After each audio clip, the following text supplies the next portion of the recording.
Bago tayo magumpisa sa ating istorya, gusto ko munang i-comment mo kung taga saan ka at anong oras ka nanonood ngayon. Nakakatuwang isipin na sa iba't ibang lugar at iba't ibang oras, iisang damdaming naghahatid sa atin dito. Ang pagnanais makinig sa isang kwentong may lungkot, pag-asa at pag-ibig na kayang sumubok sa tibay ng puso. Sa isang maliit ngunit magandang bayan sa Bohol, kung saan ang hangin ay laging may dalang alat ng dagat at ang mga puno ng niyog ay tila sumasayaw sa bawat dampi ng hangin, doon lumaki si Isabela Llorente. Hindi siya mayaman, ni hindi rin kilala sa kanilang bayan bilang anak ng sinumang makapangyarihan. Ngulit sa simpleng baryong iyon, sapat na ang kanyang pangalan upang maalala ng mga tao ang kabutihan, sipag at katahimikan ng isang dalagang hindi marunong tumalikod sa nangangailangan. Maaga siyang naulila sa ama at ina. Ang kanyang lola na si Sabilina ang nagtaguyod sa kanya at sa nakababatang kapatid niyang si Tomek. Sa murang edad, natuto si Isabela na magbanig, maghabi ng maliliit na buri bag at tumulong sa pwesto nilang munting tindahan ng mga habi at pasalubong malapit sa baybayin. Hindi man kalakihan ng kinikita nila, sapat iyon upang mabuhay ng marangal. Bella, ihanda mo na ang mga hinabing abaniko. May mga turistong darating mamayang tanghali. Paalala ni Lola Sabilina isang umaga habang inaayos ang mga kabibe at keychain sa kanilang pwesto. Opo, Lola, sagot ni Isabela habang maingat na pinapaira ng tela ang mga panindang gawa niya mismo. Pagkatapos nito, dadaan din po ako sa palengke para bumili ng bigas at gamot nyo. Mula sa sulok ng bahay, sumingit ang tinig ng batang si Tomek. Ate, sasama ako. Ako na ang magbubuhat. Napangiti si Isabela at bahagyang pinisil ang ilong ng kapatid. Mag-aral ka muna ng mabuti. Huwag mong isipin na habang buhay tayong ganito. Balang karaw, makakatapos ka rin. Pangako mo ba yan? Inosenteng tanong ni Tomek. Pangako, sagot niya. Ngunit sa ilalim ng kanyang ngiti ay nakatago ang takot. Dahil alam niyang sa kanilang kalagayan, kahit pangako ay madalas natatangay ng kahirapan.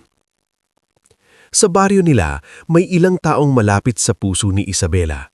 Nariyan si Maris, ang kaibigan niyang madaldal ngumit tapat na madalas tumulong sa pwesto kapag dagsa ang tao. Nariyan din si Maestro Hernan, isang matandang retiradong guro na nagbigay sa kanya ng hilig sa pagbabasa at pangarap na minsan makalabas ng kanilang baryo upang mas marami pang matutunan. At si Berto Ligsay, ang tricycle driver na halos araw-araw nilang nakakasalamuha, palaging handang tumulong kapalit man ng simpleng pasasalamat lamang. Bella, sabi minsan ni Maris habang magkasama silang naghahabi sa gilid ng tindaan. Alam mo bang maganda ka talaga? Kung nasa siyudad ka lang, baka mayaman ang nanliligaw sa'yo. Napailing si Isabela at natawa. Ikaw talaga, hindi ko kailangan ng mayamang nanliligaw. Kailangan ko ng dagdag na benta. Pareho rin yon kung tutusin, pabirong sagot ni Maris na ikinatawa nilang dalawa. Ngulit sa likod ng mga birong iyon, dala ni Isabela ang mabibigat na alalahanin. Paminsan-minsay inaatake ng ubo si Lola Sabilina. Manipis na rin ang kita sa mga hinabing paninda dahil may mga murang produktong galing sa siyudad na ibinebenta sa mga turista. May mga araw na kailangan niyang mamili kung bigas ba o gamot ang una nilang bibilhin. Ngumit sa kabila ng lahat, hindi siya kailanman nagreklamo ng malakas. Pinili niyang maging matatag dahil wala namang ibang gagawa noon sa kanilang pamilya. Isang hapon, habang papalubog ang araw at ginuguhit ng kulay kahel ang karagatan, napadako sa kanilang pwesto ang isang grupo ng mga banyagang turistang may kasamang ilang lokal na guide. Isa sa mga guide, si Junver, ay masiglang lumapit kay Isabela.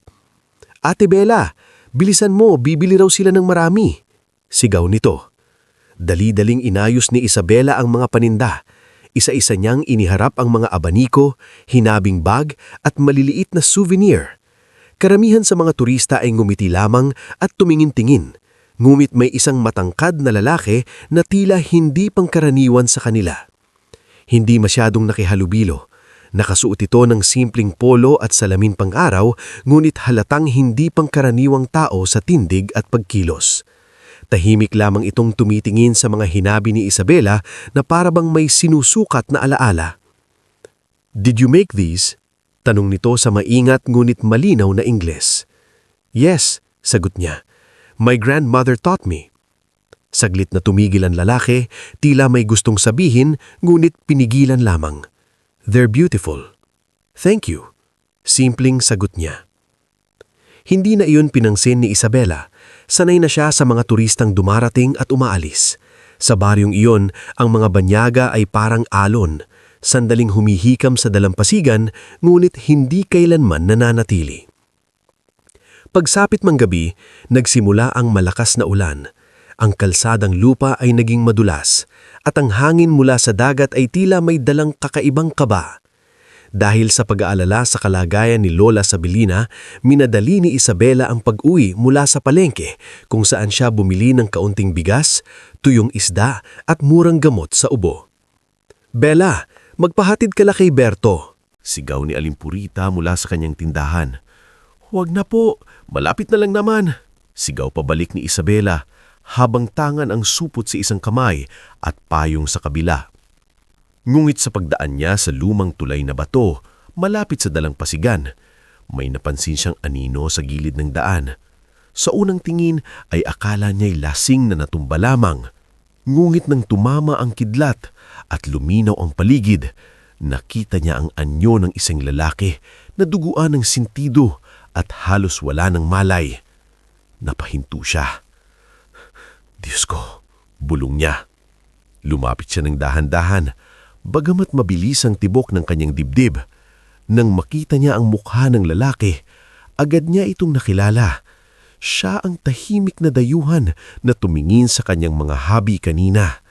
Nanginginig ang mga kamay ni Isabela, hindi sa takot lamang, kundi sa bigat ng sitwasyon. Sa kanyang suot at sa hiwa sa may braso nito, halatang may nangyaring hindi basta aksidente. "Ginoo, naririnig niyo po ba ako?" Maingat niyang tanong. Bahagyang dumilat ang lalaki. Sa gitna ng ulan at hirap ng paghinga, isang mahinang salita ang lumabas sa labi nito. "Help!" Lumingon-lingon si Isabela sa paligid. Walang ibang tao. Tanging hampas ng ulan, alon at hangin ang kanyang kasama. "Hindi kita pwedeng iiwan dito," bulong niya sa sarili. Mabilis siyang tumakbo pabalik sa kalsada at sa kabutihang palad ay nakita niya ang tricycle ni Berto na dahan-dahang paparating. "Kuya Berto! Kuya Berto, tulong!" sigaw niya. Napahinto si Berto at agad bumaba. "Anong nangyari?" "May sugat ang lalaki sa tulay. Buhay pa siya. Kailangan natin siyang maisakay." Nanlaki ang mga mata ni Berto. "Bella, baka mapahamak tayo. Paano kung may humahabol dyan? Paano kung may kaso yan?" Tinitigan siya ni Isabela, basang-basa sa ulan, ngulit matagas ang muka. "Kapag iniwan natin siya rito, mamamatay siya." Ilang segundong katahimikan ang namagitan sa kanila. Pagkatapos ay napabuntong hininga si Berto. "Sige na nga, pero bilisan natin." Magkasama nilang binuhat ang lalaki papunta sa tricycle. Sa lapit ni Isabela, naamoy niya ang halong alat ng dagat at bakal ng dugo sa katawan ng dayuhan. Nanginginig ang mga daliri nito at tila pilit nitong hinahawakan ang isang maliit na bagay sa bulsa ng kanyang jacket. Ngunit hindi na iyon inusisa ni Isabela. Pagdating nila sa bahay, nagulat si Lola Sabilina. "Haba, sinong dinala mo, Hidya?" "Lola, sugatan po siya. Hindi ko kayang pabayaan." Muling napabuntong hininga ang matanda. "Talagang mana ka sa nanay mo. Sige, ihiga niya na siya riyan." Sa gabing iyon, tinulungan ni Isabela ang lola niyang linisin ang sugat ng lalaki. Binasa niya ang tawalya, dahan-dahang pinunasan ng dugo sa noo nito at pinalitan ng basang damit ng tuyong kamesa ni Tomek. Habang abala sila, muling dumilat ang dayuhan. Nagtama ang kanilang mga mata. "Why did you help me?" Mahinang tanong nito. Saglit na tatigilan si Isabela. Hindi niya alam kung bakit parang may kakaibang lungkot sa boses ng lalaki na parang ito'y hindi sanay na may taong tumutulong ng walang kapalit. Dahan-dahan siyang umupo sa tabi nito at sinabing, "Dahil tao ka at dahil wala akong lakas ng loob na hayaang mamatay ka sa gitna ng ulan." Saglit na natahimik ang lalaki. Pagkatapos ay tila pilit itong mumiti kahit nanhihina. "My name is Adrian." "Ako ay Isabela," sagot niya. "Pero magpahinga ka muna. Ligtas ka rito." Sa labas ng kanilang munting bahay, humuhuning ang hangin at walang tigil ang ulan. Mulit sa loob, sa unang pagkakataon, may isang di inaasahang kapalaran na tahimik na pumasok sa buhay ni Isabela Loriente. Isang kapalarang magsisimula sa awa, susubok sa puso at magpapabago sa landas ng maraming taong nakapaligid sa kanya. Hindi pa niya alam kung sino talaga ang lalaking iniligtas niya. Hindi pa niya alam na ang gabing iyon ay simula pa lamang ng mas malalim na kwento. At hindi pa niya alam na ang estrangherong sugatan na kasalukuyang nagpapagaling sa munting bahay nilang amoy dagat at habi ng buri ay isang taong mag-iiwan ng pangakong hindi basta mawawala sa takbo ng panahon. Bago tayo tuluyang sumuong sa kasunod na yugto ng ating istorya, gusto ko munang batiin ang bawat isa na patuloy na nakikinig. I-comment mo naman kung taga saan ka at anong oras ka nanonood ngayon. Dahil tunay na nakakaantig isipin na sa iba't ibang sulok ng mundo, may mga pusong sabay-sabay na nakikisama sa paglalakbay ng ating mga karakter.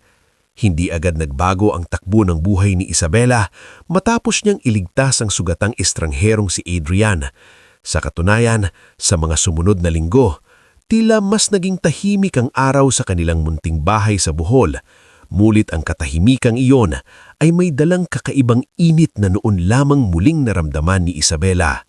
Nasa isang sulok ng kanilang tahanan ng banyagang lalaki, nagpapagaling, mahina pa ang katawan, ngulit malinaw sa mga mata nito ang unti-unting pagbabalik ng lakas. Sa umaga, habang nag-iinit ng lugaw si Lola sa Bilina, si Tomek naman ay palaging palihim na sumisilip kay Adrian na parang itong tauhan mula sa librong minsan niyang binasa kay Maestro Hernan. "Ate," pabulong na tanong ni Tomek isang araw habang naghihiwa si Isabela ng dahon ng lagundi para sa tsaa, "Sigurado ka bang mabait yan?" Sumulya pa ni Isabela ang kapatid at bahagyang ngumiti. "Hindi ko pa alam kung mabait siya, pero alam kong nangangailangan siya ng tulong." "Eh kung magnanakaw pala?" Mula sa higaan sa kabila, marahang natawa si Adrian. "If I were a thief," sabi niya sa mabagal ngulit malinaw na Taglish, "I would be the worst one. I can barely stand." Napangiti si Tomek kahit pilit. "Marunong ka palang magbiro." "Kaunti lang," sagot ni Adrian, at sa unang pagkakataon ay mas luminaw sa kanilang lahat na sa likod ng pagiging tahimik ng lalaki, may kabaitan din itong pilit itinatago. Sa mga araw na sumunod, napansin ni Isabela na hindi pangkaraniwan si Adrian. Kahit simple ang suot nito at hindi ito mahilig magsalita tungkol sa sarili, halata sa kilos at pananalita na sanay ito sa mas malaking mundo. Magalang ito sa matanda, mahinahon sa mga bata, at may pagtingin sa paligid na parabang marami na itong naranasang bagay na hindi karaniwan. Minsan, habang nilalagyan ni Isabela ng bagong benda ang sugat sa braso nito, napansin niyang may bahagyang galus din ng balikat ang lalaki. "Marami kang sugat," mahinang sabi niya. "Ano ba talaga ang nangyayari sa iyo?" Saglit na natahimik si Adrian. Tumingin siya sa labas, sa mga punong niyog na umiindayok sa hangin. May mga bagay na mas ligtas kapag hindi muna sinasabi. Nag-angat ng tingin si Isabela. "May humahabol ba sa'yo?" Imbis na direktang sumagot, tumitig si Adrian sa kanya. "Kapag sinabi kong oo, matatakot ka ba?" Hindi agad nagsalita si Isabela. Dahan-dahan niyang itinali ang benda bago sumagot. "Natatakot ako, pero hindi para sa sarili ko. Para sa lola ko, para sa kapatid ko." Doon tila nakaramdam ng hiya si Adrian. "I'm sorry. Hindi pa huli ang lahat para magsabi ng totoo," mahinang sabi ni Isabela. Ngunit sa pagkakataong iyon, nanatili pa ring tikom ang bibig ng lalaki. Sa kabila ng mga lihim ni Adrian, hindi naman napigilan ang paglapit ng loob niya sa pamilya ni Isabela. Tinuturuan niya si Tomek ng ilang salitang Espanyol, tumutulong siya minsan kay Lola Sabelina sa pag-aayos ng mga lumang kahon ng paninda, at tahimik lamang siyang nakaupo sa tabi ni Isabela habang naghahabi ito sa hapon. Hindi sila laging nag-uusap, ngunit kapag nagkakatinginan sila, parang may mga salitang hindi na kailangang bigkasin. Isang dapit hapon, dumalaw si Maris at nadatnan silang magkatabi sa ilalim ng puno ng bayabas sa likod ng bahay. "Aba," sabi nito habang nakangisi, "mukhang mabilis ang paggaling ng pasyente." Namula si Isabela. "Maris." Tumawa si Adrian. "Your friend is honest." "Hindi honest, makulit," sagot ni Isabela. "Pareho lang yun minsan," ani ni Maris sabay upo sa bangko. "Pero seryoso, Bella, may nagtatanong sa bayan tungkol sa kanya." Napatingin si Isabela. "Sino?" Because I know I will have to. May naghihintay ba sa iyo sa inyo? Saglit siyang tumingin sa dilim sa labas. A whole life I did not choose. Naramdaman ni Isabela ang bigat ng salitang iyon. Sa unang pagkakataon, naisip niyang marahil kahit gaano kaiba ang buhay nila, pareho silang may pasang hindi basta maiiwasan. "Hindi rin naman natin napipili ang lahat," sagot niya. "Pero pinipili natin kung anong klaseng tao tayo habang binubuhat natin iyon." Dahang-dahang napatingin si Adrian sa kanya. At sa gabing iyon, malinaw na may nabuo sa pagitan nila na higit pa sa utang na loob. Isang pagtingin, isang respeto, isang damdaming pareho nilang alam na delikadong pangalanan. Ngunit ang payapang bahagi ng buhay nila iyon ay hindi nagtagal. Isang maulap na umaga, habang naghahanda si Isabela para buksan ang kanilang maliit na pwesto sa tabing dagat, may isang itim na sasakyang hindi pangkaraniwan sa kanilang baryo ang huminto sa tapat ng bahay. Agad na palabas si Berto na noon ay dadaan sana upang ihatid si Isabela sa palengke. "Bella, parang may mayayamang bisita ka." Bumaba mula sa sasakyan ang isang matandang lalaking matikas ang tindig, maayos ang suot, at may kasamang 2 bantay. Sa likod nito ay isang lalaking mas bata, nakasuot ng puting long-sleeved polo, may hawak na folder at halatang sanay sa pagbibigay ng utos. Pagkakita pa lamang sa kanila, agad nang nagbago ang mukha ni Adrian na nooy nasa may pintuan. "Rufino," bulong nito. Lumapit ang matandang lalaki at bahagyang yumuko. "Senyor Adrian, salamat sa Diyos at natagpuan ka rin namin." Hindi na itago ni Isabela ang pagkataka. "Senyor?"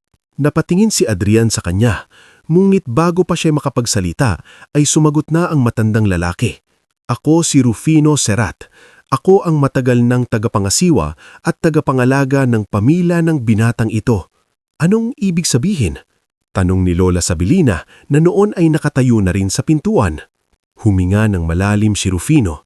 "Ang binatang tinulungan ninyo ay hindi lamang karaniwang dayuhan.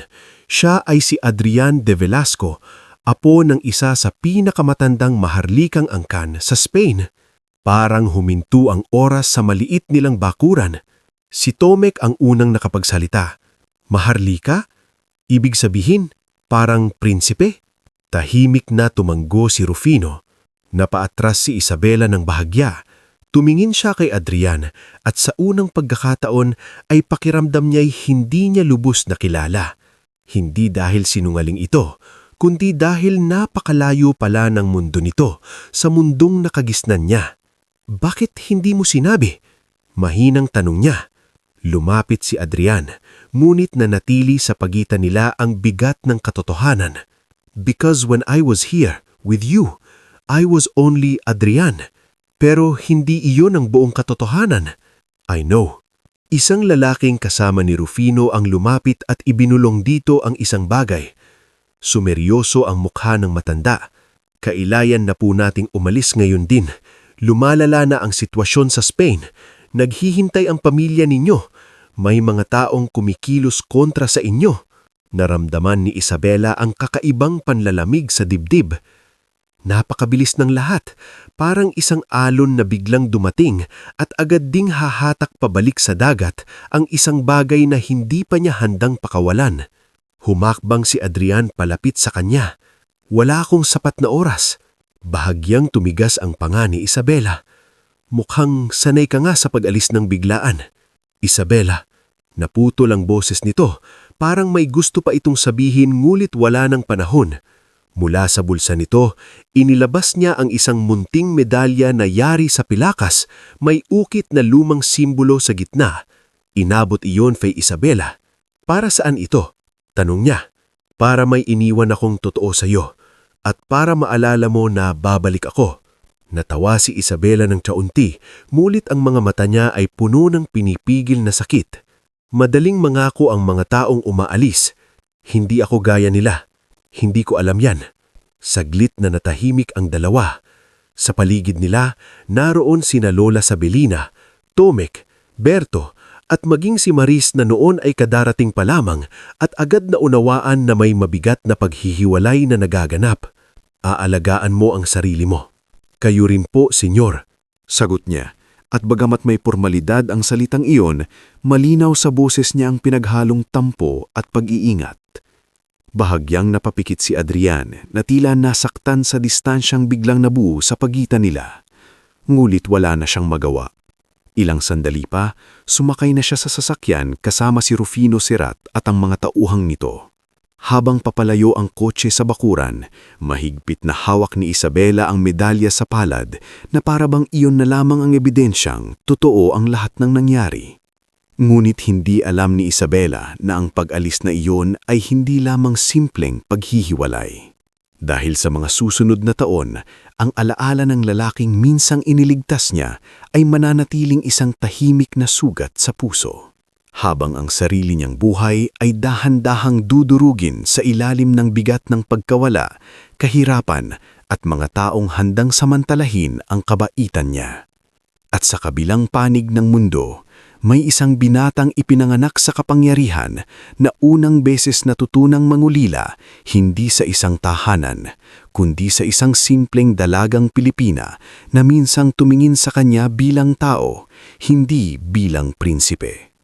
Bago tayo muling magpatuloy sa mas mabigat na yugto ng ating istorya, nais ko munang anyayahan ka na mag-iwan ng komento kung taga saan ka at anong oras ka nanonood ngayon. Nakakatuwang isipin na habang binubuksan natin ang panibagong kabanata ng buhay ni na Isabela at Adrian, may mga pusong sabay-sabay ding nakikiramdam, nasasaktan at umaasang balang araw ay may hustisyang darating para sa mga taong mabubuti. Lumipas ang maraming taon mula nang umalis si Adrian de Velasco sa Bohol na may pangakong babalik. Sa loob ng mga panahong iyon, unti-unting nabura sa kanilang baryo ang alaala ng banyagang sugatan na minsang pinagmalasakitan ng pamilya ni Isabela. Si Tomek ay lumaki na may bahagyang kapayatan, ngunit mas matatag na pangangatawan. Si Maris naman ay nagkaroon ng sariling maliit na pwesto sa palengke. Si Berto naman ay nagkaroon ng mas lumang tricycle, ngunit nanatiling pareho ang ugali. Matulungin, mapagmasdid, at laging unang nakakaamoy ng gulo. Si Maestro Hernan namay mas tumanda na, mas madalas nang umupo sa ilalim ng punong akasya sa tabi ng paaralan. At madalas niyang banggitin kay Isabela noon, ang buhay ay hindi sumusunod sa bilis ng pangarap, kundi sa tibok ng pagtitiis. Ngulit para kay Isabela, ang pag-ikot ng panahon ay hindi nagdala ng ginhawa. Ang bawat taon ay tila may katumbas na bagong sugat. Nang pumanaw si Lola Sabelina makaraang 3 taon mula nang umalis si Adrian, ay parabang kasabay niyon ang pagkaunlan ng huling haligi ng kanilang tahanan. Walang naiwang kayamanan ang matanda maliban sa ilang lumang kagamitan sa paghabi, mga dasal na paulit-ulit niyang itinuro kay Isabela at isang paalala na hindi kailanman dapat ipagpalit ang dangal kahit sa panahon ng sukdulang pangangailangan. Apo, sabi noon ni Lola Sabelina sa kanyang huling mga araw habang hawak niya nito ang kamay ni Isabela. Ang kahirapan, kayang tiisin. Pero ang mawalan ka ng dangal, mahirap nang bawiin. Huwag mong hahayaang tapak-tapakan ka ng sinuman. Iyon ang mga salitang tinanim ni Isabela sa puso niya, kahit sa mga susunod na taon ay tila paulit-ulit iyong susubukin. Matapos mamatay ang matanda, nagsimulang umigting ang panggigipit ni Don Celso Vergara sa lupaing kinatitirikan ng lumang bahay nila sa Bohol. Sa tulong ni Attorney Nicasio Paderna at ng tusong si Kagawad Isko Varela, naglabas sila ng mga dokumentong nagsasabing may pagkakautang daw ang pamilya Llorente sa ilang taong hindi naman nila kinilala. Kahit anong paliwanag ni Isabela ay hindi siya pinakinggan. Sa isang umagang hindi niya malalilimutan, pinuntahan sila ng ilang tauhan ni Don Celso at ipinagbibiling lisani ng lupang tinitirhan nila sa loob ng 30 araw. Hindi po maaari yan, umiiyak na sabi ni Isabela noon habang hawak niya sa braso si Tomek na halos susuguri ng mga tauhan. Wala kaming magagawa, malamig na sagot ng isa sa mga tauhan. May papeles kami. Kung ayaw ninyong umalis, pwede kayong idemanda. Sa gitna ng takot at panghihina, dumating si Lauro Benedicto. Ang lalaking noon ay nagpapakita ng mabuting loob, laging handang tumulong at madalas nagdadala ng bigas o isda kapag kapos sila. Sa simula, inakala ni Isabela na siya ang magiging kakampi nila. "Bella, huwag ka nang masyadong lumaban." Bulong ni Lauro sa kanya isang gabi habang nagkatabi sila na nakaupo sa labas ng bahay. "Minsan, kailangan tanggapin ng masakit para makapagsimula ulit." "Paanong tatanggapin?" Mahina ngunit mariing na sagot ni Isabela. "Ito na nga lang ang natitira sa amin." "Nandito naman ako," sabi ni Lauro habang bahagyang hinahawakan ang kamay niya. Sa kahabaan ng ilang buwan, naniwala si Isabela na totoo ang malasakit ni Lauro. Ngunit ang hindi niya alam habang siya'y abala sa pakikipag-usap sa barangay, sa paghahanap ng pagkakakitaan at sa pag-aalalay kay Tomek, palihim na nakikipagsabwatan si Lauro kina Don Celso. Siya mismo ang nagbigay ng impormasyon tungkol sa kahinaan ng pamilya Llorente, kung kilan sila walang pera, kilan nila kailangang umutang, at kung paano sila madaling maitulak sa desperasyon. Nang tuluyan silang mapalayas sa Bohol, parang nawasak ang isang mahalagang bahagi ng pagkatao ni Isabela. Dinala niya si Tomek sa Maynila, bit-bit ang ilang damit, ang lumang habian ni Lola Sabelina at ang munting medalya na ibinigay ni Adrian. Wala siyang malinaw na plano noon, taning ang kagustuhang mabuhay at maitawid sa hirap ang kapatid. Ngulit hindi naging madali ang siyudad. Sa Maynila, napadpad sila isang murang pension house na pinamamahalaan ni Doña Flordeliza Nante. Matigas ang mukha nito, malakas ang boses, at mapanlait kung magsalita sa mga tauhang tingin niya ay wala nang mararating sa buhay. Dahil wala nang ibang mapuntahan, napilitang pumasok si Isabela bilang tagalinis, tagalaba at minsan ay tagapagluto sa pension house kapalit ng maliit na pasahod at isang masikip na silid na halos hindi kasya para sa kanilang dalawa ni Tomek. "Dito ka na lang sa likod," sabi noon ni Doña Flordeliza habang itinuturo ang isang makitid na kwarto na may tumutulong kripo at manipis na banig. "At makinig ka, hindi kita binabayaran para umarte. Magtrabaho ka ng tahimik." "Opo," sagot ni Isabela, kahit parang gusto na niyang umurong noon pa lamang. Sa pension house niya nakilala si Rica May Tiron, isa ring empleyadang mabilis mainggit at mahilig mang-api kapag nakikitang tahimik ang kasama. Tuwing may mali sa trabaho, si Isabela agad ang sinisisi. Kapag may nawawalang tuwalya o basag na baso, sa kanya agad ibinabaling ang sisi. "Ano ba namang babae ito? Mukhang maamo pero pabigat naman." Hindi sumagot si Isabela, hindi dahil duwag siya, kundi dahil alam niyang kapag pinatulan niya ang bawat pang-aapi, wala nang matitira sa kanyang lakas para sa mas mahalagang laban, ang mabuhay araw-araw. Samantala, si Tomek ay napilitang huminto sa pag-aaral at maging pahinante sa isang bodega sa Divisoria. Madalas itong umuwi ng pagod, may gasgas sa braso o may pasa sa binti, ngunit pilit pa ring ngumiti sa ate niya. "Ate, huwag mo akong alalahanin. Sabi minsan ni Tomek habang sabay silang kumakain ng tuyo at kanin sa isang basag na plato. Lalaki naman ako, kakayanin ko to. Napayuko si Isabela. Hindi ganito ang pinangarap ko para sa'yo. Hindi rin naman ito ang pinangarap mo para sa sarili mo, sagot ni Tomek. Kaya, laban lang. Sa gitna ng lahat ng iyon, dumating pa sa buhay nila ang batang si Nico, anak ng pinsan niyang si Luneth na iniwan matapos tumakas ang ina, kasama ng isang lalaking hindi man lang nagpahayag ng balak bumalik. Walang ibang sumalo sa bata, kundi si Isabela. Kahit kapos sila sa lahat, hindi niya kayang ipasa sa iba ang responsibilidad sa batang walang kalaban-laban. Ate Bella, minsang tanong ni Nico habang nilalagnat at nakahiga sa lumang banig. Babalik pa ba si Mama? Saglit na natigilan si Isabela. Pinunasan niya ang pawis ng noo ng bata at ngumiti ng pilit. Hindi ko alam anak, pero nandito ako. Hindi kita iiwan. At iyon ang kanyang naging sumpa at pangako sa lahat ng inakay ng kapalaran sa kanyang buhay na kahit siya mismo'y nauubos, hindi siya basta mang-iiwan. Habang ganoon kabigat ang buhay ni Isabela, sa kabilang panig ng mundo ay ibang uri naman ng laban ang hinaharap ni Adrian. Sa Spain, tuluyan siyang sumuong sa buhay na matagal niyang tinakasan. Ang dating binatang sugatan na nagtago sa isang simpleng bahay sa Bohol ay naging isang lalaking mas tahimik, mas malamig at mas mabigat ang hakbang dahil sa bigat ng dugo na kanyang pinagmulan. Nang pumanaw ang kanyang lolo, siya ang napilitang humalili sa ilang tungkuling matagal niyang iniiwasan.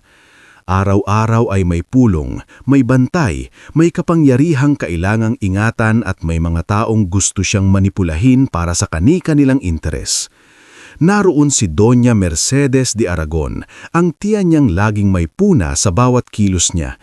Naroon din ang mga negosyante at mga kapamilya na tingin sa kanya'y isa lamang piraso sa laro ng impluensya. Ngulit sa kabila ng marangyang paligid, may isang alaala na hindi maalis sa isip ni Adrian. Ang amoy ng dagat sa Bohol, ang tahimik na bahay na pawid ang bubong at ang dalagang tumingin sa kanya bilang tao, hindi bilang maharlika. Ilang ulit niyang noon na tinangkang magpadala ng mensahe, ilang ulit din iyong naputol sa gitna ng mga suliranin sa pamilya at ng mga taong ayaw na may makaalam sa kanyang naging pagkawala noon. Isang gabi, habang nakatayo sa malawak na balkonahe ng lumang palasyo ng kanilang angkan, lumapit sa kanya ang kanyang matapat na aide na si Lucero Vidal. "Hindi ka pa rin mapalagay," sabi ni Lucero. "May iniwan akong pangako sa Pilipinas." Malamig ngunit mabigat na sagot ni Adrian. "At ngayong malaya ka na ng bahabya, gusto mo na siyang tuparin?" Dahan-dahang tumanggo si Adrian. "Hindi na ito utang na loob lamang. Matagal ko nang alam yan. Ang hindi ko alam ay kung may karapatan pa ba akong magpakita." "Malalaman mo lang kapag hinarap mo," tugon ni Lucero. Doon nagsimula ang tahimik na paghahanap. Hindi agad pumayag ang ilang tauhan niya, lalo na nang sabihin niyang babalik siya sa Pilipinas na hindi opisyal ang dahilan. Ngunit matigas ang loob ni Adrian. Kinuha niya si Lucero Vidal, ang Filipinang interpreter na si Bianca Salcedo at isang maingat na pribadong imbestigador na si Gaspar Yu. Hindi niya nais na maingay ang pagdating niya. Ayaw niyang magmukhang may ipinapakitang kapangyarihan. Ang gusto lang niya noon ay malaman kung buhay pa si Isabela at kung ano na ang nangyari sa babaeng minsang nagligtas sa kanya. Sa pagdating nila sa Pilipinas, unang tinungo ni Adrian ang Bohol. Ngunit ang unang sumalubong sa kanya ay hindi ang dalagang inaasahan niyang makita. Sa halip, ang nadatnan niya ay ang lumang pwesto sa tabing dagat na wala na. Ang bahay ni na Isabela ay wala na rin. Ang ilang matatandang dati niyang nakita ay mas pumayat na, mas tumanda o lumipat na ng ibang lugar. Si Berto, na noon ay may puting buhok na sa gilid, ang unang lubos na nakakilala sa kanya. "Diyos ko," bulilas ni Berto nang makita siya. "Ikaw ba yan? Ikaw nga." "Nasan si Isabela?" Agad na tanong ni Adrian, halos hindi na nito nagawang itago ang pananabik at kaba sa boses. Pero ang saya sa mukha ni Berto ay agad na palitan ng lungkot. Tumingin ito sa lupa bago sumagot. Matagal na silang umalis dito. Nasaktan ng husto ang buhay ni Bella. Parang may malamig na bakal na tumarak sa dibdib ni Adrian. Anong nangyari? Unti-unting ikinuwento ni Berto ang pagkamatay ni Lola Sabilina, ang panloloko ni na Don Celso, ang paglayas ng magkapatid papuntang Maynila at ang mga sabi-sabing hirap na raw si Isabela sa siyudad. Habang nagsasalita si Berto, lalong bumibigat ang mukha ni Adrian. Hanapin natin siya, mariing sabi niya kay Lucero at Gaspar, kahit gaano katagal. Makaraan ng ilang araw ng tahimik na pag-iimbestigasyon, natunton ni Gaspar Yu ang address ng pension house sa Maynila kung saan nagtatrabaho si Isabela. Sa pagsapit ng hapon, dumating si Adrian sa iskinita kung saan matatagpuan ang gusaling iyon. Marumi, masikip, amoy alikabok at mantika at malayong malayo sa alaalang iniwan niya sa buhol. At doon, sa gitna ng humuhuning bentilador, nagkakapitak na semento at malamlam na liwanag ng hapon, nakita niya si Isabela. Payat ito, maputla, may malalalim na anino sa ilalim ng mga mata. Ang buhok nitong dating maayos at mahaba ay nakapulupot lamang ng padalos-dalos. May dala itong batyang puno ng basang labada sa isang kamay at sa kabila namay karga ang isang batang lalaking mainit ang noo at nanghihina sa lagnat. Huminto ang mundo ni Adrian. Hindi siya agad nakagalaw. Hindi ito ang Isabela na iniwan niya. Hindi ang dalagang may simpleng ngiti sa tabing dagat ni ang babaeng marunong tumitig ng diretsyo kahit kapos sa buhay. Ang nasa harap niya ngayon ay isang babaeng halatang ilang ulit ng dinurog ng mundo, ngulit pilit pa ring lumalakad dahil may mga taong umaasa sa kanya. At sa unang pagkakataon sa loob ng ilang taon, si Adrian de Velasco, ang lalaking sinanay ng kapangyarihan, ng pagkawala at ng pagpipigil sa damdamin, ay tunay na kinilabutan, hindi dahil sa panganib sa sarili, kundi sa kalagayan ng babaeng hindi niya kailanman nakalimutan. Bago tayo magpatuloy sa mas init na yugto ng ating istorya, gusto ko munang i-comment mo kung taga saan ka at anong oras ka nanunood ngayon. Nakakatuwang isipin na sa iba't ibang lugar at oras, may mga pusong sabay-sabay na umaasa na darating din ang araw ng pagbangon sa mga taong matagal nang dinurog ng tadlanan. Sa loob ng ilang segundo matapos makita ni Adrian si Isabela sa makipot na iskinita ng Maynila, tila naglaho sa kanyang pandinig ang ingay ng paligid. Nandun man ang busina ng mga jeep, ang sigaw ng mga tinderong naglalako ng fishball sa kanto at ang marahan na pag-arasa ng tao sa maruming pasilyo ng pension house, wala na yung saysay sa kanya. Ang tanging malinaw ay ang anyo ni Isabela, payat, pagod, ngunit pilit pa ring matatag habang buhat ang batya at karga ang batang si Nico. Senyo, mahina ngunit gulat na sabi ni Bianca Salcedo, ang interpreter niyang kasama. Siya ba talaga? Hindi agad nakasagot si Adrian. Tumango lamang siya ng marahan, ngunit ang panga niya ay bahagyang nanigas.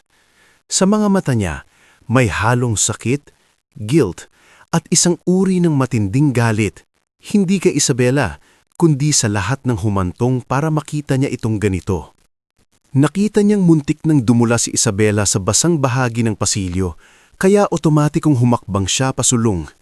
Ngunit bago pa siya makarating, biglang bumukas ang pinto ng pension house at lumabas si Doña Flordeliza Nante. "Isabela!" sigaw nito sa matinis at masungit na buses. "Ano pa namang kabagalan yan? Akala mo ba ikaw lang ang may trabaho rito? At bakit mo daladala na naman ang batang yan? Hindi ito ampunan." Napahinto si Isabela at bahagyang yumuko. "Nilalagnat po si Nico, Donya. Wala po akong mapag-iiwanan." "Problema mo na yan," putol ni Doña Flordeliza. "Ang binabayaran ko sa iyo, trabaho, hindi drama." Mahigpit ang pagkakahawak ni Adrian sa kanyang mga daliri. Kitang-kita ni Lucero Vidal ang pagpipigil ng prinsipe. Ngunit halip na sumugod kagad, pinili ni Adrian na pigilan ng sarili. Hindi siya pwedeng magpadalos-galos. Kailangan niyang malaman muna ang buong sitwasyon. Kailangan niyang makita kung gaano kalalim ang naging pagbagsak ni Isabela para matulungan niya ito sa paraang hindi magdudulot ng panibagong gulo. Hindi pa. Mahina ngulit maiding sabi niya kay Lucero nang mapansing handa na ring humakbang ang aide. Hindi siya dapat malagay sa alanganin dahil sa bigla nating lumabas. Tahimik silang umatras at sumilong muna sa hindi kalayo ang pwesto ng pansit. Mula roon, pinagmamasdan nila ang kilos ni Isabela. Halatang hindi pa nito nakikita si Adrian. Abala ito sa pag-akyat sa makipot na hagdan, hawak pa rin ng batang si Nico na nanghihina ng init ng katawan. Gaspar, sabi ni Adrian sa pribadong investigador na si Gaspar Yu. Gusto ko ang buong impormasyon. Sino ang babaeng iyon? Sino ang may-ari ng lugar? Sino ang nanloko sa kanya? Lahat. Tumango si Gaspar Yu. Nasimulan ko na yon, Your Highness. Natigil ito at mabilis na nagbagong salita. Adrian, pero mas mabuting mag-imbestigate pa tayo ng tahimik ngayong gabi. Gawin mo. Kainagabihan, umupa si Adrian ng 2 kwarto sa isang maayos na hotel ilang kanto mula sa pension house. Hindi siya mapakali. Paulit-ulit na bumabalik sa isip niya ang itsura ni Isabela, ang pagkapayat nito, ang paraan nitong magtiis ng sigaw ni Doña Flordeliza, at ang batang mahigpit na nakayakap sa leeg nito nang nanghihina sa init ng katawan. Sa kabilang panig naman ng pension house, matapos mapatulog si Nico sa pamamagitan ng basang bimpo sa noo at isang mumurahing gamot na inutang pa sa katabing butika, tahimik na umupo si Isabela sa gilid ng kanilang lumang banig. Kadarating lamang ni Tomek sa trabaho, basang-basa ang polo sa pawis at alikabok. Ate, mahinang tawag ni Tomek. Kumain ka na ba? Hindi pa. Ikaw? Umiling si Tomek. May dala akong pandesal. May libreng kape sa bodega. Itinabi ko para sa'yo. Napatingin si Isabela sa supot na inabot ng kapatid. Ilang pirasong pandesal lamang iyon. Matigas na at malamig na. Ngunit sa mga oras na iyon ay tila isa na yung malaking biyaya. Habang kumakain sila ng dahan-dahan para hindi magising si Nico, nagsalita si Tomek. Ate, hanggang kailan tayo magtitiis dito? Hindi agad nakasagot si Isabela. Tumingin siya sa dingding na may bakbak na pintura at sa kisaming may tagas tuwing umuulan. Hanggang makahanap tayo ng pagkakataon. Paano kung wala nang dumating? Doon humarap si Isabela sa kapatid. Meron, hindi lang natin alam kung kailan, pero hanggat may lakas tayo, hindi tayo susuko. Sa kabila ng tapang na boses ni Isabela, may bahagi ng puso ni Isabela na napapagod na rin. Mulit tulad ng dati, hindi niya kayang ipakita yun ng buo. Siya ang haligi. Kapag siya ang tuluyang gumuho, sino pa ang sasalo kina Tomek at Nico? Kinabukasan, maaga pa lamang ay nakapwesto na si Gaspar sa malapit na karinderya. Nagkunwari itong isang insurance collector at mabilis na nakakuha ng impormasyon mula sa mga tsismosang laging nakatambay sa tapat ng pension house. Dito niya nalaman ang pang-aapi ni Doña Flordeliza, ang paninira ni Rica May at ang paulit-ulit na pagdalaw ng isang lalaking nagngangalang Lauro Benedicto na di naman ay minsang nangligaw kay Isabela, ngulit ngayon ay parang may kung anong pagkakautang o pagkakasangkot sa may-ari ng pension house. Samantala, si Bianca naman ay pumunta sa munting klinika sa kabilang kanto para itanong kung may batang madalas dalhin doon si Isabela. Doon niya na lamang si Nico ay ilang linggo nang pabalik-balik sa lagnat at ubo dahil sa mahinang resistensya at kakulangan sa maayos na pagkain. Nang gabing iyon, nagsama-sama ang 4 sa hotel suite ni Adrian. Inilatag ni Gaspar ang nakalap na detalye. Si Doña Flordeliza Nante. Simula ni Gaspar, may-ari ng pension house. Maigpit, mapang-abuso at may history ng panggigipit sa mga tauhan. Si Rica May Tiron, empleyadang madalas mang-api kay Isabela. Itong si Lauro Benedicto naman ang mas interesante. May mga record siya ng transaksyon sa isang kumpanyang konektado kay Don Celso Vergara sa Bohol. Nag-angat ng tingin si Adrian. Don Celso. Oo, sagot ni Gaspar. Siya rin ang lalaking nasangkot sa agawan ng lupa sa pamilya ni Isabela. Mukhang matagal na palang pilano ang pagbagsak nila. Tahimik na napamura si Lucero sa ilalim ng hininga. Idinagdag pa ni Gaspar, may isa pang mas mabigat.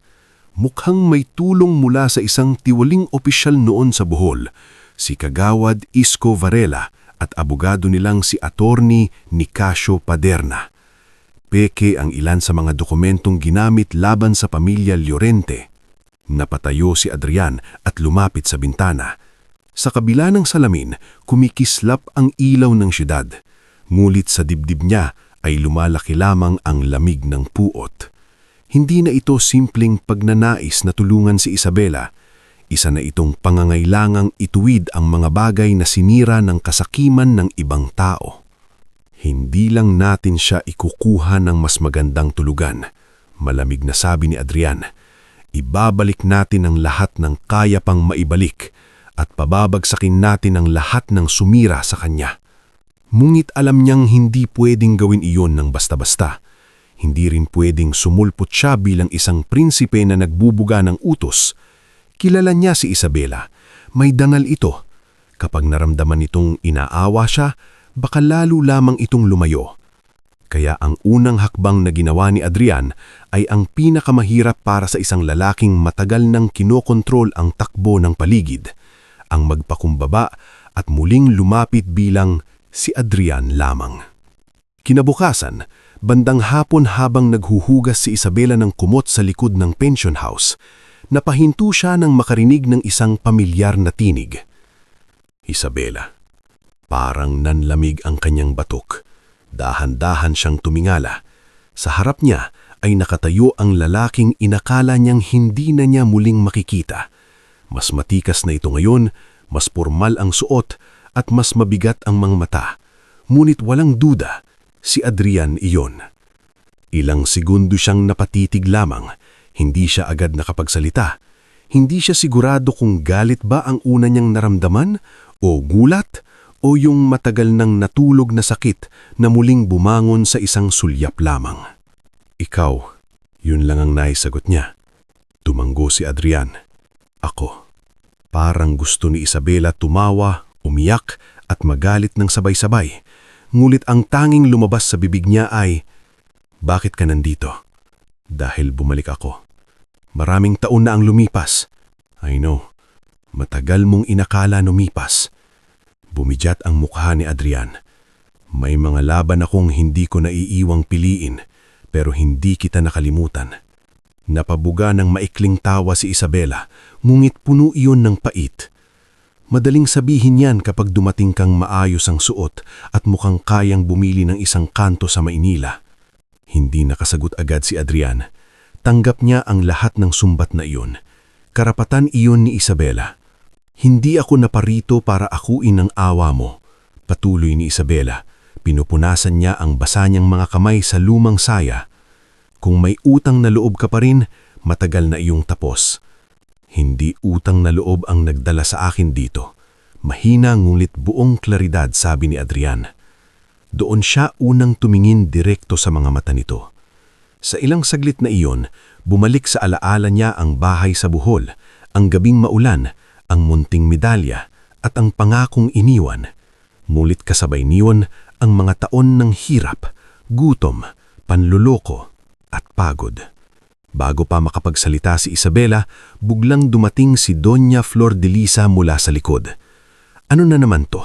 Mataray na sabi nito habang pinagmamasdan si Adrian mula ulo hanggang paa. "At sino ka? Kliyente ba to? Hindi tumatanggap dito ng bisita ang mga tauhan ko nang hindi nagpapaalam." Lumingon si Adrian at sa unang pagkakataon ay hindi na niya hinanigan ang bigat ng kanyang presensya. "Ako ang kaibigan ni Isabela." Napatda si Doña Flordelisa. Marahil dahil sa tindig at boses ng lalaki, nahalata niyang hindi ito basta-basta. "Kaibigan?" Sarkastikong napahalakhak ang matanda. "Kung kaibigan ka nga, sabihan mong ayusin niya ang trabaho niya. Hindi ako nagpapatakbo ng pension house para magdalahan niya ng batang sakitin at kapatid na walang pakinabang."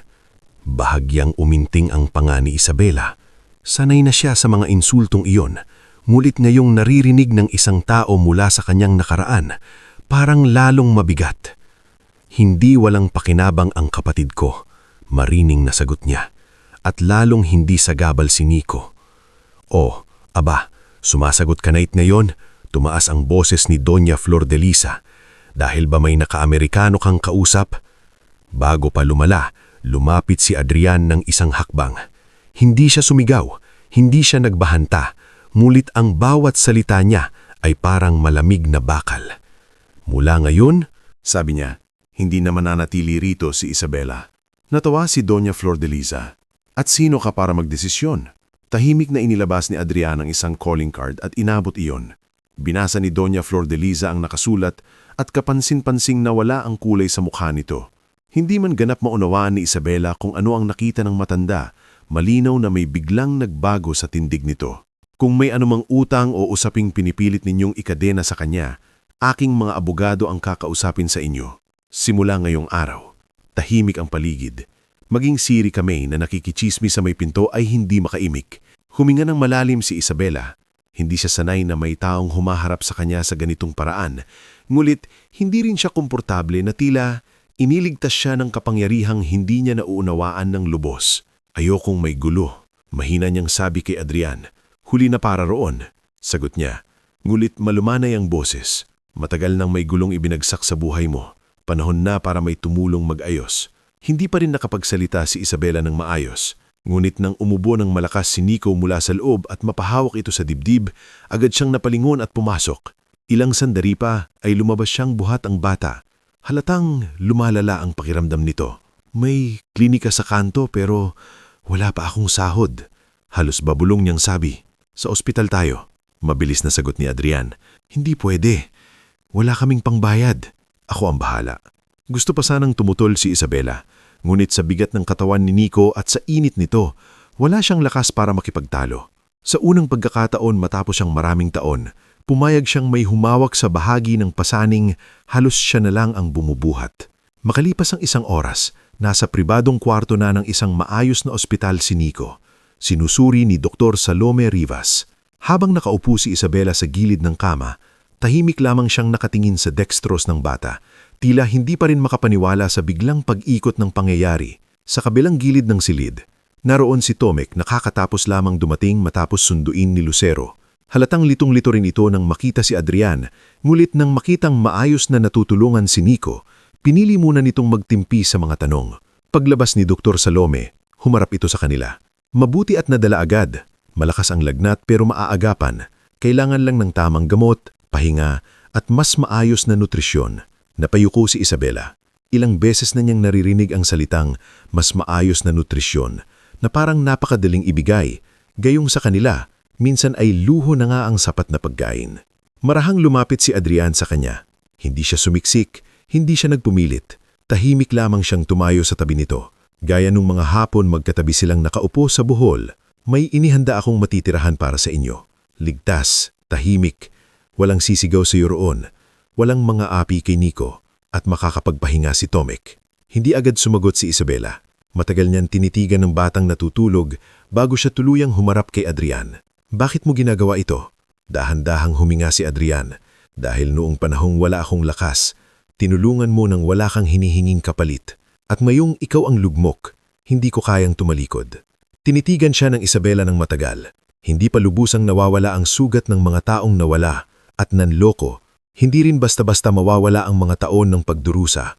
Ngunit sa unang pagkakataon matapos ang napakahabang panahon, may isang binto ng pag-asa na muling bumukas sa harap niya. At habang tahimik na umaandar ang dextrose ni Nico, habang pinipigilan ni Tomek ang sariling mapaiyak sa ginhawang tagal na nilang hindi naranasan, at habang sa labas ng silid ay sinisimulan na nina Lucero, Bianca at Gaspar ang mas malalim na pag-iipon ng ebidensya kontra kina Don Celso, Lauro at sa lahat ng sumira sa buhay ni Isabela, unti-unti nang nagsimula ang direksyon ng pagbangon. Hindi pa tapos ang laban, hindi pa bayad ang lahat ng sakit.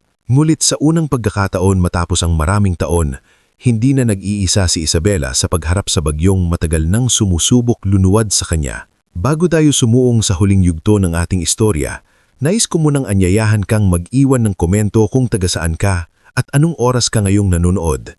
Napakasarap isipin na sa iba't ibang sulok ng mundo, may mga pusong sabay-sabay na umaasa na sa dulo ng bawat pagdurusa ay may liwanag ding naghihintay. At ngayon, narito na tayo sa huling bahagi. Oras na para malaman kung paano tatapusin ng tadhana ang matagal ng sugatang kwento ni na Isabela at Adrian. Makalipas ang ilang linggo mula nung nailapit sina Isabela, Tomek at Nico sa isang ligtas at maayos na tirahan na inihanda ni Adrian, unti-unting nagbago ang takbo ng kanilang mga araw. Hindi iyon isang palasyo ni hindi rin marangyang mansyon gaya ng maaring asahan sa isang prinsipe. Isang tahimik lamang itong bahay sa isang maayos na subdivision sa Quezon City. May maliit na hardin sa harap, malinis na kusina, 2 silid at bintanang pinapasukan ng tamang sikat ng araw. Ngulit para kina Isabela at sa kanyang pamilya, para na rin yon isang bagong mundo. Sa unang umaga nila roon, nagising si Nico na hindi inuubo dahil sa alikabok. Si Tomek ay nakaupo sa mesa at tahimik na umiinom ng mainit na kape. At si Isabela ay nakatulala lamang sa malinis na lababo na walang siitik na tampak ng maruruming pinggan mula sa mga hindi niya kilalang tao. Ate. Mahinang sabi ni Tomek habang nakatingin sa kanya. Parang hindi totoo. Hindi agad nakasagot si Isabela. Hinaplos niya lamang ang ibabaw ng mesa at saka huminga ng malalim. Baka nananaginip lang tayo. Mula sa sala ay sumingit ang boses ni Nico na masigla na kunta sa mga nagdaang linggo. Tita Bella, totoo pala na may refrigerator na may lamang prutas. Napangiti si Tomek sa kauna-unahang pagkakataon sa loob ng mahabang panahon. Ngulit si Isabela, kahit bahagyang lumuwag ang kalooban, ay hindi pa rin ganap na mapanatag. Sanay ang puso niya sa biglang pagbagsak ng mga bagay. Sanay siya na sa tuwing may konting ginhawa, may kaakibat iyong panibagong sakit. Napansin iyon ni Adrian. Sa mga sumunod na araw, hindi siya naging mapilit. Hindi niya ipinagsiksika ng sarili sa pang-araw-araw na buhay ni Isabela. Dumarating siya sa tamang oras.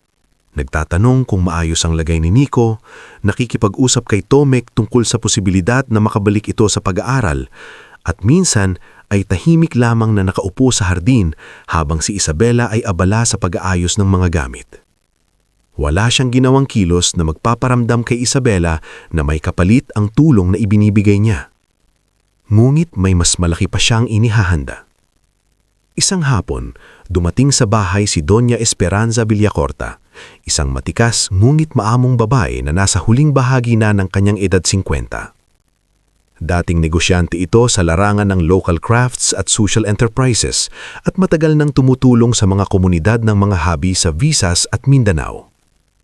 Kasama niya si Bianca Salcedo at si Lucero Vidal. Isabela, sabi ni Adrian ng mahinahon, may gusto akong ipakilala sa iyo. Bahagyang nagulat si Isabela nang humarap sa kanya si Doña Esperanza at ngumiti. Ikaw pala ang dalagang maraming beses ko nang naririnig sa kanila, sabi nito. At mukhang hindi naman sila nagkulang sa paglalarawan. Nasa mga kamay mo pa rin ang ugali ng isang tunay na manlilika. Hindi na itago ni Isabela ang pagkalito. Po. Umupo silang lahat sa sala. Mula roon, maingat na ipinaliwanag ni Doña Esperanza ang kanyang mungkahi. May ilang komunidad ng mga byuda, iniwang babae at mahihirap na mananahi sa Bohol at Cebu na matagal nang gustong buuin sa isang kooperatiba. Ngunit kulang sila sa isang taong may tunay na malasakit, disiplina at kakayahang pangunahan ng grupo ng may dangal. Ipinakita ni Adrian kay Doña Esperanza ang ilan sa mga lumang habi ni Isabela at ikinwento ang sipag at katatagan nito. Hindi ito limos, diretso ngunit malumanay na sabi ni Doña Esperanza. Trabaho ito, pagkakataon ito. Ikaw ang mamamahala sa pilot project kung tatanggapin mo. Matagal na nanahimik si Isabela. Hindi siya sanay na binibigyan ng pagkakataong mamuno. Sanay siyang utusan, maliitin, pagdudahan. Ang salitang mamamahala ay tila napakalayo sa mga nakasanayan niyang papel sa buhay. Ako po, mahina niyang tanong. Oo, ikaw, sagot ni Doña Esperanza. Hindi ako naghahanap ng taong may magandang diploma lamang. Naghahanap ako ng taong kilala ang sakit ng mawalan at marunong pang pumili ng kabutihan sa kabila nito. Napatingin si Isabela kay Adrian. Tahimik lang itong nakatingin sa kanya, ngulit sa mga mata nito ay malinaw ang paniniwala sa kakayahan niya. Sa loob ng mga sumunod na buwan, doon nagsimulang umangat si Isabela, hindi bilang isang babaeng iniligtas ng prinsipe, kundi bilang isang taong unti-unting muling natutong tumayo sa sariling paa. Sa tulong ni Doña Esperanza, natuto siyang humawak ng mga papeles, makipag-usap sa suppliers at mamahala ng maliit na pondo para sa kooperatiba. Muling nakabalik si Maris sa buhay niya at tumulong sa pag-organisa ng mga kababaihan mula sa Bohol na nais ding magkaroon ng disenteng kabuhayan. Si Berto naman, na may kontak pa rin sa mga taga-probinsya, ay naging mahalagang tagapaghatid ng mga produkto at materyales. Maging si Maestro Hernan, kahit mahina na ang katawan, ay tumulong sa pagsusulat ng mga training modules para sa kabataang nais matutong maghabi. Samantala, si Tomek ay muling nakapag-enroll sa isang panggabing programa para makapagtapos ng pag-aaral. Sa araw ay tumutulong siya sa logistics ng kooperatiba at sa gabi namay nag-aaral ng mabuti. Si Nico na dating sakitin at tahimik ay nagsimulang tumawa ng mas lakas, tumakbo sa bakuran at muling mangarap gaya ng isang normal na bata. Ngulit habang unti-unting umaangat si Isabela, unti-unti ring bumagalaw ang kamay ng hustisya laban sa mga taong sumira sa kanya. Sa pangunguna ni Gaspar Yu at Lucero Vidal, nakalap ang sapat na ebidensya laban kina Don Celso Vergara, Attorney Nicasio Paderna at Kagawad Isko Varela. Lumabas sa investigasyon ang mga peke at sapilitang dokumento na ginamit nila para maagaw ang lupain ng pamilya Lorente sa Bohol. Na-recover din ang ilang lumang resibo, pirma at recordings na mag-uugnay sa sabuatan ng mga ito. Ngunit ang pinakamabigat para kay Isabela ay ang pagkakadawit ni Lauro Benedicto. Isang gabi, habang papauwi si Isabela mula sa opisina ng kooperatiba, nadatangan niyang naghihintay si Lauro sa labas ng gate ng bahay.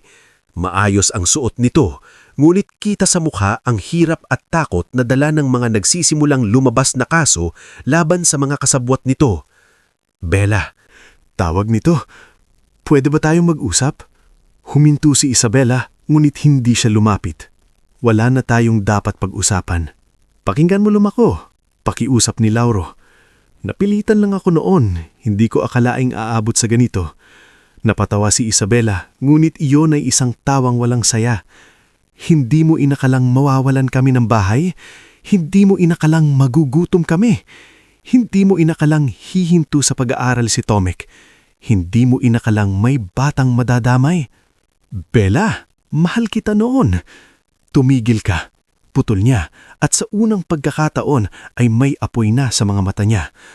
Ang taong nagmamahal hindi inilalako ang kahinaan ng minamahal sa mga buitreng katulad mo. Bago pa makasagot si Lauro, bumukas ang gate at lumabas si Adrian. Hindi ito nagtaas ng boses, hindi rin siya nagpakita ng yabang. Ngulit ang simpleng pagharap niya kay Lauro ay sapat para manghina ang tuhod ng lalaki. Umalis ka na, malamig na sabi ni Adrian. Tumingin si Lauro kay Isabela na tila umaasang may makukuha pang awa, ngunit ang babaeng minsang kinayanan niyang lokohin ay wala ng bakas ng dating kahinaang pinagsamantalahan niya. Tahimik ngunit tuwid na ang tindig nito. At sa katahimikang yon, naroon ang malinaw na paghatol. Sa mga sumunod na linggo, nagsimula nang bumagsak ang mga kontrabida. Naaresto si Don Celso dahil sa kasong fraud, extortion at pamimeke ng dokumento. Nabunyag sa media ang pangalan ni Attorney Nicasio at nasuspindi ito habang iniimbestigahan ang kanyang lisensya. Si Kagawad Isko ay napatalsik sa pwesto at naging tampulan ng kahihiyan sa kanilang bayan. Si Doña Flor de Lisa Nante naman napasailalim sa labor complaint dahil sa pang-aabuso at iligal na kaltas sa mga empleyado, habang si Rica May naman ay tuluyang nawalan ng trabaho matapos magsalita ang ilan pang biktima nito. Ngunit kahit halos kumpleto na ang paghihinti ng tadhana sa mga sumira sa kanya, may isang huling pagsubok pa ring humarang sa landas ni na Isabela at Adrian. Dumating sa Pilipinas si Doña Mercedes de Aragon, ang tiyahin ni Adrian mula sa Spain. Matikas ang tindig nito, malamig ang tingin at halatang sanay mag-utos. Mula pa lamang sa unang pagkikita nila ni Isabela sa isang pribadong tanghalian na inihanda ni Bianca, malinaw nang hindi nito tanggap ang dalaga. "Marami na akong narinig tungkol sa iyo," sabi ni Doña Mercedes habang marahang inilalapag ang kutsara. "At aaminin kong kahanga-hanga ang katatagan mo, ngunit ang paghanga ay iba sa pagtanggap." Tahimik lamang tumingin si Isabela rito. "Mga pamangkin ko ay may tungkulin hindi maaaring itali sa damdamin lamang. May pangalan silang pinapangalagaan, may dugong kailangan nilang irespeto." Bago pa makasagot si Adrian, marahang itinaas ni Isabela ang kamay upang pigilan siya. Hindi siya umiiyak, hindi rin siya yumuyuko, ngunit sa dibdib niya, ramdam niyang ito na ang pinakamasakit na pagsubok. Dahil ngayon, hindi nakahirapan ang kalaban, kundi ang pagkakaibang pilit inilalagay ng mga tao sa pagitan ng kanilang mga pinagmulan. Pagkatapos ng tanghaliang yon, matagal na naglakad si Isabela sa hardin sa labas ng bahay ni Doña Esperanza. Sumunod sa kanya si Adrian. "Hindi ako papayag," matigas nitong sabi. "Wala siyang karapatang maliitin ka." "Hindi niya ako minamaliit lang," mahinang ngunit malinaw na sagot ni Isabela. "Pinapaalala lang niya ang totoo." "What truth?" "Na magkaiba tayo ng mundong pinagmulan." Humakbang palapit si Adrian. "Hindi yun mahalaga sa akin, pero mahalaga yun sa buhay mo at ayokong dumating ang araw na pakiramdam mong kailangan mong talikuran ang tungkulin mo para lang panindigan ako. Hindi ako magiging gulo sa buhay mo." "Hindi ka gulo, Isabela." "Hindi pa ngayon." At doon unang nagbasag ang boses niya. "Kaya habang buhay mo nang lalabanan ng sarili mong angkan dahil sa akin, baka dumating ang panahong magalit ka rin at ayokong hintayin yun. Hindi mangyayari yun." Ngulit ang tanging isinagot ni Isabela ay katahimikan. Pagkalipas ng ilang araw, gumawa siya ng pasyang masakit, ngulit para sa tingin niya ay tama. Pansamantalang siyang lumayo kay Adrian. Hindi siya umalis ng palihim, ni hindi siya nagtago. Sinabi mismo niya rito ang kanyang rason. "Kailangan kong patunayan sa sarili ko na may halaga ako kahit wala ang aniw ng buhay mo sa likod ko. Hindi dahil duda ako sa iyo, kundi dahil ayokong pati ang pagtingin ko sa sarili ko ay nakasandal na sa isang prinsipe." Masakit para kay Adrian ang mga salitang iyon. Ngunit nakita niya ang katotohanan sa mga mata ni Isabela. Hindi ito pagtalikod, isa itong pagpili sa sariling dangal. At kaya, pinayagan niya muna itong lumayo. Sa loob ng halos isang taon, ibinurol ni Isabela ang sarili sa trabaho at mas malaking layunin. Pinalawak niya ang kooperatiba. Nagtayo siya ng training center para sa mga babaeng inabandona, inapi o nawala ng kabuhayan. Sa tulong ni Doña Esperanza at ilang tapat na kasama, nakapagbukas sila ng showroom para sa mga hobby at handicrafts na gawa ng mga komunidad sa Bohol. Si Tomek ay nakatapos ng pag-aaral at kalaunan ay nagtrabaho sa isang legal aid organization upang matulungan ang mga pamilyang naagrabyado sa lupa at mana. Si Nico naman ay lumaking malusog, masayahin at mahusay sa pag-aaral. Sa panahong iyon, hindi sila tuluyang nawala ng ugnayan ni Adrian. May mga liham, may mga maikling tawag, may mga tahimik na mensaheng walang pangako kundi paggalang sa proseso ng isa't isa. At habang tumatagal, lalong luminaw sa puso ni Adrian na hindi panandali ang damdamin ang inuukol niya kay Isabela. Isa itong desisyong lumalim kasabay ng panahon. Sa Spain, hinarap ni Adrian ang kanyang pamilya ng buong tapang. Isa-isa niyang ipinaliwanag ang kanyang pasya, hindi bilang isang binatang suwail, kundi bilang lalaking alam ang tunay na kahulugan ng dangal. Nang mabasa ni Reyna Consuelo, ang kanyang ina, ang mga ulat tungkol sa mga proyekto ni Isabela para sa kababaihan at mga bata, unti-unti rin itong nabuksan ng isip. Maging ang ilang miyembro ng kanilang angkan ay napilitang kilalanin na ang babaeng tutul nilang tanggapin ay mas may dangal pa kaysa sa maraming ipinanganak sa marangyang apelyido. Makalipas ang 1 taon, muling bumalik si Adrian sa Pilipinas. Ngunit sa pagkakataong ito, hindi bilang lalaking puno ng pagkukulang at huling habol sa pangako. Bumalik siya bilang isang taong handang alok ng buhay, hindi ng pansamantalang ginhawa lamang. Isang hapon sa Bohol, sa parehong baybayin kung saan unang nagsimula ang kanilang kwento, nagtipo ng mga taong naging bahagi ng kanilang paglalakbay. Naroon sina Maris at Berto, si Maestro Hernan na nakaalalay sa tungkod, ngunit matatag pa rin.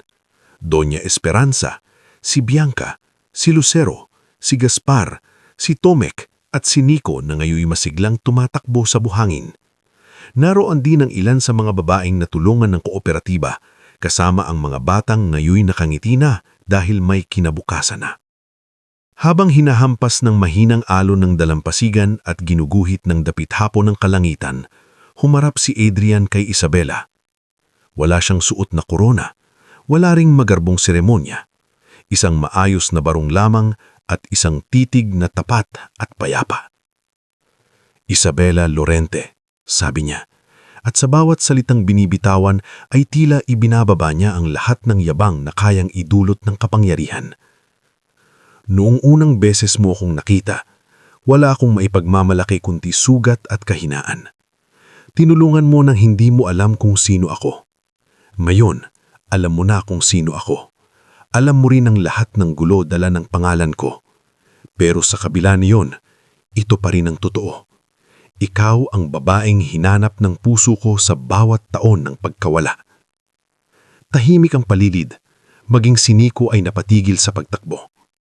Ipinagpatuloy ni Adrian, hindi kita hihilinging isuko ang sarili mong pangalan. Hindi kita hihilinging iwanan ng mundong itinayo mo. Ang nais ko lamang ay kung papayag ka, bumuo tayo ng buhay na magkasama, na may paggalang, pagkakapantay, at pagmamahal na dumaan na sa apoy at hindi nasunog. Sa pagkakataong iyon, hindi agad sumagot si Isabela. Tumingin muna siya sa paligid, sa dagat, sa mga taong naging saksi sa kanyang pagdurusa at pagbangon, sa kapatid niyang nooy ngayoy matatag ng binata, sa batang si Nico na minsang may lagnat at ngayoy punong-puno ng buhay, at sa mga babaeng minsang nawalan ng pag-asa, ngulit ngayoy may hanap buhay na. Pagkatapos ay muli siyang tumingin kay Adrian. Matagal kong inisip kung pwede bang maging masaya ang isang babaeng katulad ko sa piling ng isang lalaking katulad mo. Pero ngayong nakatayo ako rito, naiintindihan ko na hindi pala mahalaga kung saan tayo nagsimula. Ang mahalaga ay kung paano natin piniling harapin ang lahat ng humadlang sa atin. Lumabit siya ng bahagya. At oo, pagpatuloy niya, papayag ako. Hindi bilang babaeng iniligtas mo, kundi bilang babaeng muling natutong tumayo at pinipiling samahan ka dahil mahal kita. Sa unang pagkakataon sa napakahabang panahon, lumuwag ang mukha ni Adrian sa isang ngiting walang bigat. Marahang hinawakan nito ang kamay ni Isabela at sa sandaling iyon, tila natapos din ang lahat ng taon ng pangungulila. Hindi nagtagal, ginanap ang isang tahimik ngunit marangal na kasalan sa mismong baybayin na naging saksi sa simula ng kanilang kwento. Walang labis na karangyaan, ngunit bawat detaling nandoon ay may saysay.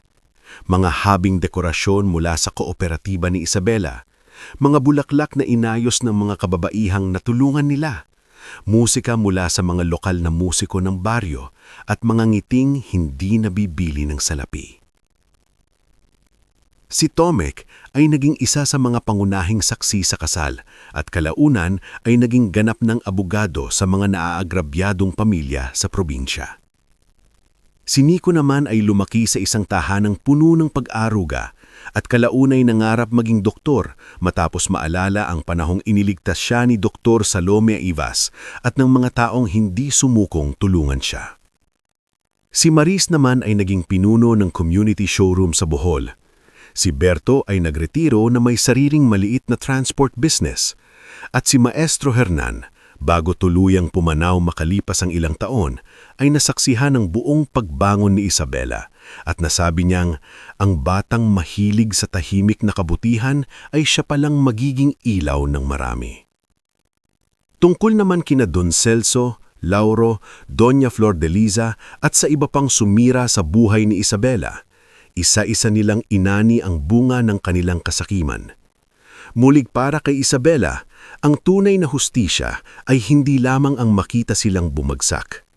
Ang tunay na hustisya ay ang mabawi ang sarili niyang dangal, ang mapatunayan na hindi siya tinukoy ng kanyang paghihirap, at ang may taguyod ang buhay ng iba mula sa abo ng sarili niyang pagkawasak. Sa huli, si Isabela ay hindi lamang naging kabiyak ng isang prinsipe. Nananatili siyang pinuno ng sarili niyang adikain, babae ng sariling pangalan at haligi ng mga kababaihang minsang nawalan din ng boses.